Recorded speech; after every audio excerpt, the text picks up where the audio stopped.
Yeah, Mike, obviously, you guys played a little undermanned at Georgia. Is that looking like the case again? Is it looking like you guys are going to have more than you had last week, or where do you guys stand roster-wise? Don't know. That's been very random. That's been one of the things that's tough this year is adjusting to that. Um, because some of these things you find out at awfully short notice.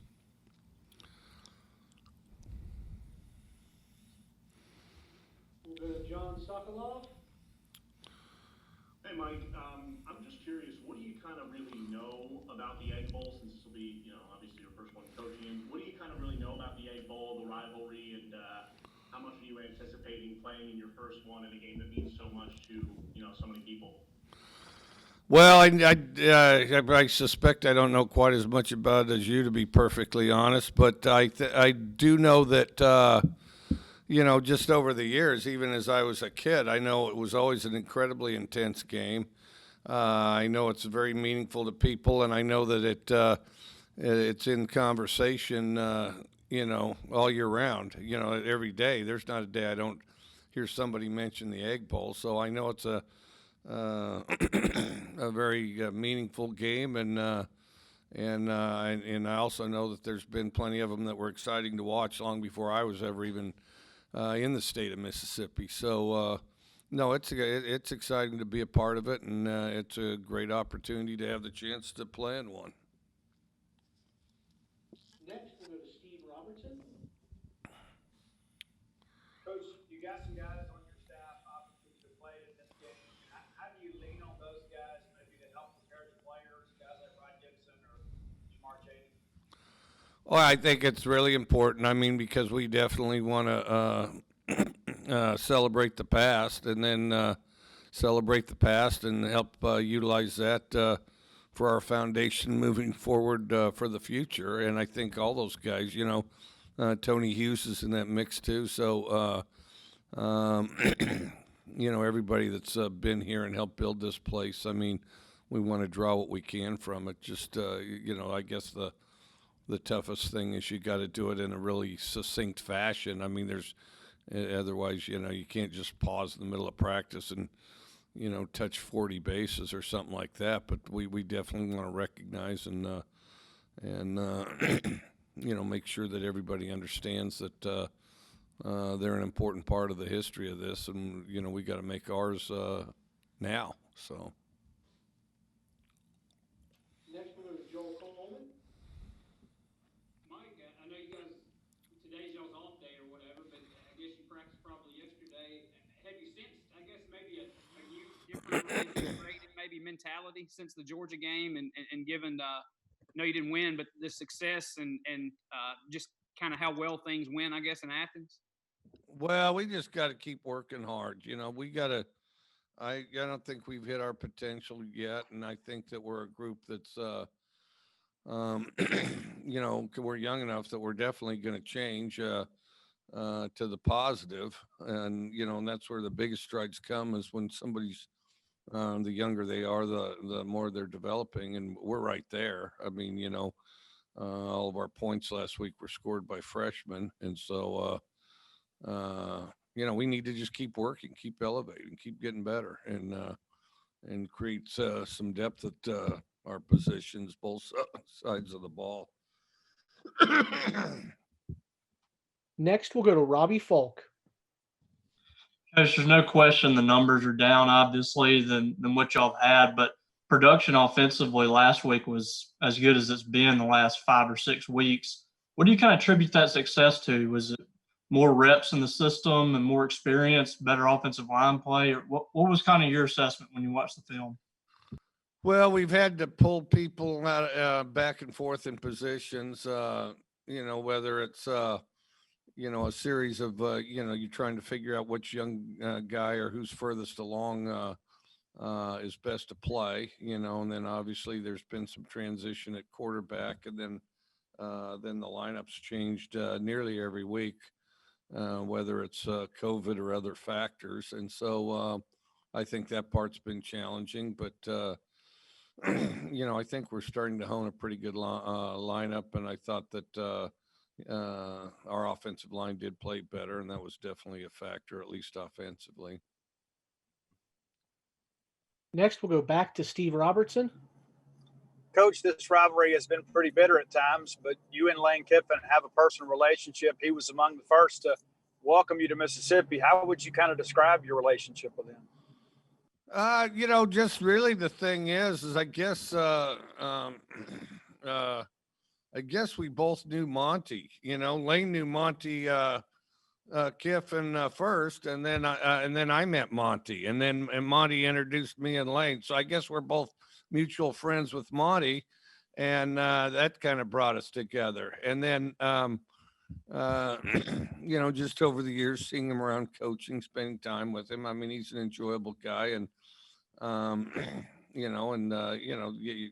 most the worst thing, especially in this day and age and in coaching or life or any time that you're doing something as repetitious as football, you try to avoid as many boring people as you can, and Lane's not boring. So I feel I've always been excited to, spend time with him. If you're stuck at one of these coaches meeting things that everybody pretends are so important,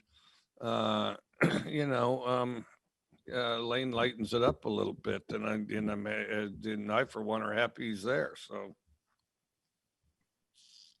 Next, we'll go back to Tyler Horka.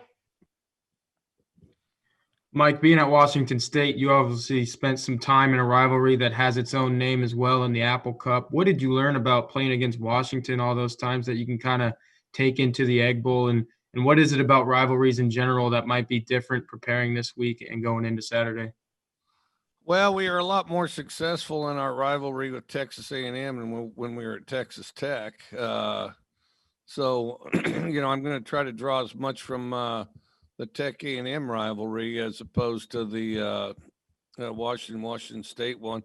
Biggest thing at Washington State, we'd play Washington late, and we were a little outmanned as they're dumping, in particular, defensive players into the NFL. And it was a funny triangle. We had a funny triangle there. We'd beat Washington, we'd beat Stanford, they'd lose to one of them, and then we couldn't beat Washington. So, no, the biggest thing is just keep your players alert and focused, and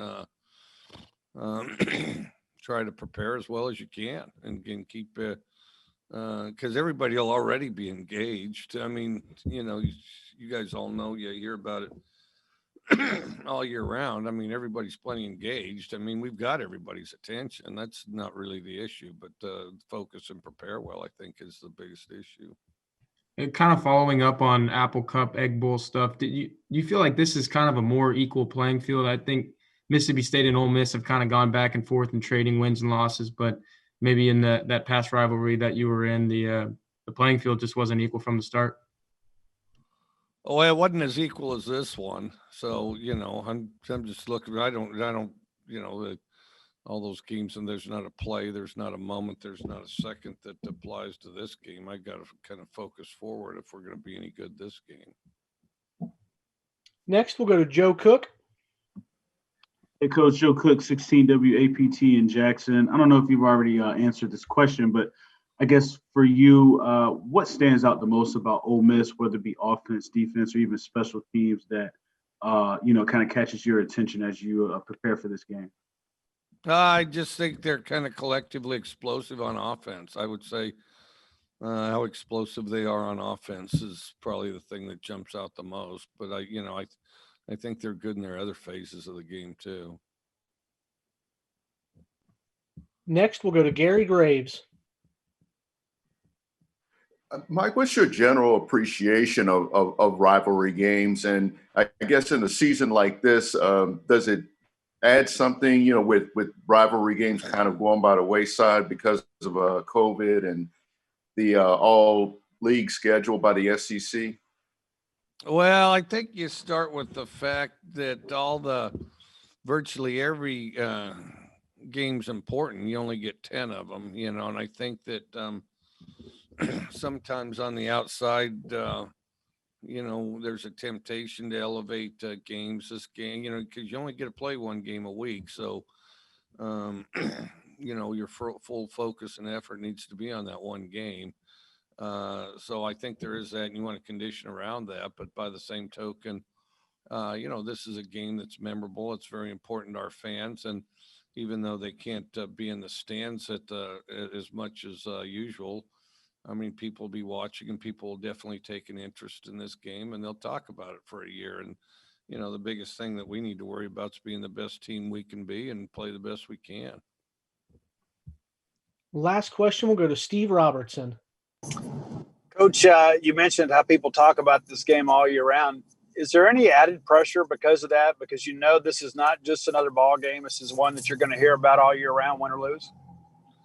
No, because I put, I'm into all these games to do the very best I can, and I mean, the best I can is all I've got. So, no, there really isn't. I mean, you do your best and let the rest take care of itself pretty much, and then try to learn, from what you did along the way and elevate after that. So, no, there isn't, it's like the whole breakfast thing we talked about. I mean, they pretty much got me all sum total. So, no, there's really not. I mean, there might be if I wasn't giving full effort, concentration, something like that, if somehow I was sandbagging and holding out, but you got pretty much what I got. So that's it. Great. Thanks for the time today, Coach. All right, thank you. And drink Coke, have an extra one because this is the Apple Cup. So two of them not the Apple Cup, but this is the Egg Bowl. 2 Cokes for the Egg Bowl, okay? And the other thing, all the Apple Cup people out there that don't get to have an Apple Cup, come celebrate the Egg Bowl with us.